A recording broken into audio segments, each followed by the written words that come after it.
This is Blue, and I'm coming back to you.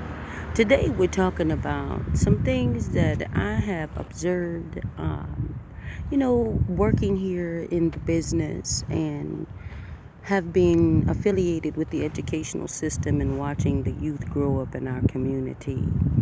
And some of the things sometimes that we do as parents can sometimes hurt our children. And I know that we all mean well, but some things so as simple as toys. We choose different types of toys, and there's so many different toys out there for our children to play with. But toys should be age appropriate. And when you go and select toys for your children, let them play. Let them be the ones to kind of select their toys.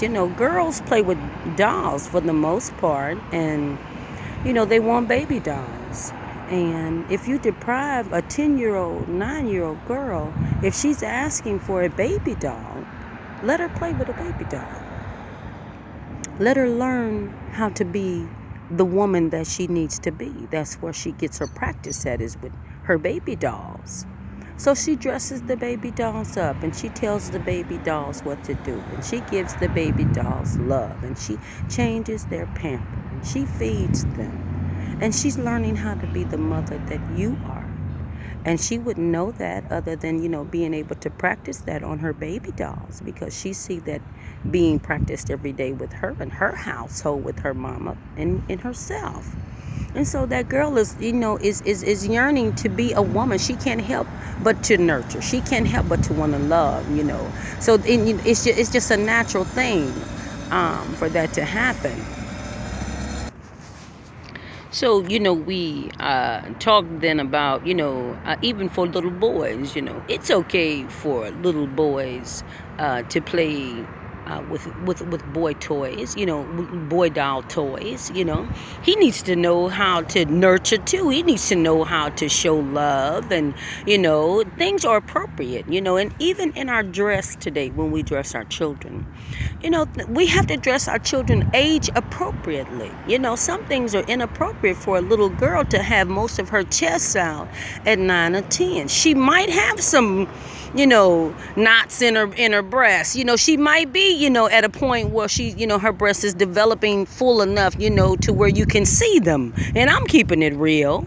But, then that's when you teach her how to cover herself, and, teach her to be appropriate in her response when she interacts with boys as well as girls, because we have to teach them today to be careful with themselves, because everybody doesn't always mean they're good. And our sexuality, is extremely important to us. Our gender, that is who we are. We was born with that. And so nobody has a right to go against us in any way. And these are the things that we teach them, which is appropriate for that age. And yes, it's appropriate to teach our children about, sex, because there is a time and a place. And then if you don't teach them, then they're going to run up on something that's not going to be appropriate, and then that's going to hurt them even more. And then they're going to go to a stranger because they can't come to you because you didn't give them that understanding of self. So then they just give themselves out, all free, willy-nilly. That's why our young ladies are all hanging out today.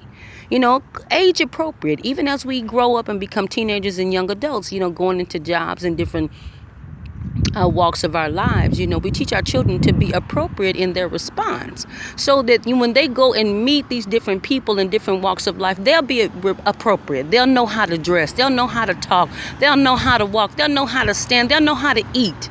They'll know how to hold themselves, as when it's time and when it's not time. They'll know how to respect their elders and authorities. These are the things that we teach our children at home. We call that home training.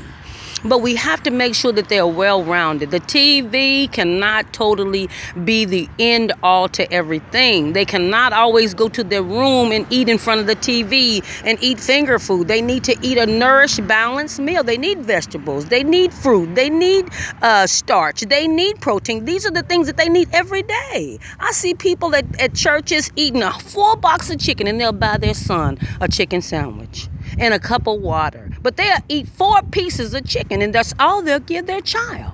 And I've seen that happen over and over and over again. Or I'll see them in the store and they'll say that, tell their children they're going to the store to get something for them, and then they'll turn around and get them something for themselves. So parents, let us be parents.